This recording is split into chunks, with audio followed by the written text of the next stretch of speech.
Hi అండి. అందరికీ నమస్కారం. Welcome to my channel. ఈ వీడియోలో ప్రభుత్వ ఉద్యోగులకు మరియు పెన్షనర్లకు పెండింగ్ బిల్లులు జమతో పాటుగా కొత్త పీఆర్సీపై కీలక నిర్ణయం. సో, దీనికి సంబంధించిన పూర్తి తాజా సమాచారాన్ని వీడియోలో తెలుసుకుందాము.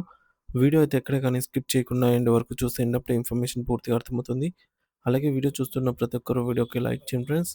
ఈ వీడియోని తోటి ఉద్యోగ పెన్షన్ మిత్రులతో అయితే షేర్ చేయండి.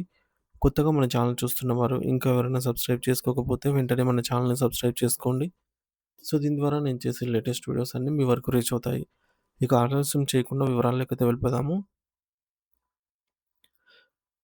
తెలంగాణ రాష్ట్రంలో నిరూపమానమైనటువంటి సేవలందించి పదవీ విరమణ పొందిన ప్రభుత్వ ఉద్యోగులు మరియు ప్రస్తుతం విధుల్లో ఉన్న వారి పరిస్థితి రోజురోజుకు అత్యంత దయనీయంగా మారుతోంది.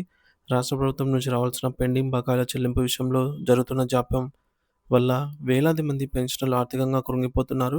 తమ జీవితాంతం ప్రభుత్వ సేవకై అంకితం చేసిన ఈ వృద్ధులకు రిటైర్మెంట్ తర్వాత ప్రశాంతంగా విశ్రాంతి తీసుకోవాల్సిన సమయంలో తన తమ సొంత డబ్బుల కోసం ప్రభుత్వ కార్యాలయాల చుట్టూ కాళ్ళరిగేలాగా తిరగాల్సిన దుస్థితి రావటం నిజంగా బాధాకరం. ఈ విషయాన్ని తీవ్రంగా పరిగణించినటువంటి బీజేపీ తెలంగాణ రాష్ట్ర అధ్యక్షులు రామచంద్రరావు గారు విశ్రాంత ఉద్యోగుల పక్షాన నిలబడి హైదరాబాద్‌లోని ఇందిరా పార్క్ ధర్నా చౌక్ వద్ద సోమవారం భారీ నిరాహార దీక్షను చేపట్టారు. ఈ దీక్ష కేవలం ఒక నిరసన మాత్రమే కాదు, ప్రభుత్వంపై ఒత్తిడి తెచ్చి ఉద్యోగుల హక్కులను కాపాడాలి అనే ఒక సంకల్పం. ఈ నిరసన కార్యక్రమానికి బీజేపీ ఎమ్మెల్యేలు, ఎమ్మెల్సీలు మరియు ఇతర ముఖ్య నాయకులు పెద్ద ఎత్తున తరలివచ్చి విశ్రాంత ఉద్యోగులకు తమ పూర్తి సంఘీభావాన్నయితే ప్రకటించారు. రామచంద్రరావు గారు ఈ సందర్భంగా మాట్లాడుతూ, ఒక ఉద్యోగి రిటైర్ అయిన తర్వాత తన కూతురి పెళ్ళికో, కొడుకు చదువుకో లేదా తన వైద్య ఖర్చులకో ఉపయోగపడుతుందని అయితే దాచుకున్నటువంటి పదవీ విరమణ ప్రయోజనాలు సకాలంలో అందకపోవడం వల్ల వారు మానసిక వేదనకు అయితే గురవుతున్నారని ఆవేదన వ్యక్తం చేశారు. గతంలో ఎన్నడూ లేని విధంగా ఒక విశ్రాంత ఉద్యోగి తన హక్కుల కోసం వీధిన పడటం అనేది ప్రస్తుత కాంగ్రెస్ ప్రభుత్వ పాలనా వైఫల్యానికి నిలువెత్తు నిదర్శనమని ఆయన దుయ్యబట్టారు. రాష్ట్ర ఖజానాలో నిధులున్నప్పటికీ ప్రాధాన్యతా క్రమంలో ఉద్యోగుల బకాయిలకు చోటు దక్కకపోవడము దారుణమైన విషయమని ఆయన విమర్శించారు. తెలంగాణ రాష్ట్రంలో ప్రస్తుతం నెలకొన్న డీఏ బకాయిల పరిస్థితి దేశంలో మరెక్కడా లేనంత దారుణంగా ఉంది. సుమారుగా 5-6 డీఏ బకాయిలు పెండింగ్‌లో ఉండటము వల్ల ఉద్యోగుల నెలవారీ ఆదాయంపై తీవ్ర ప్రభావం పడుతోంది. పెరుగుతున్న నిత్యావసర ధరల దృష్ట్యా డీఏ అనేది ఒక విలాసం కాదు. అది ఉద్యోగి యొక్క ప్రాథమిక అవసరం. ఇన్ని బకాయిలు పేరుకుపోవడం వల్ల ఉద్యోగులు ఆర్థికంగా దివాలా తీసే పరిస్థితి ఏర్పడిందని, దీనికి పూర్తి బాధ్యత రాష్ట్ర ప్రభుత్వానిదే అని నాయకులు స్పష్టం చేశారు.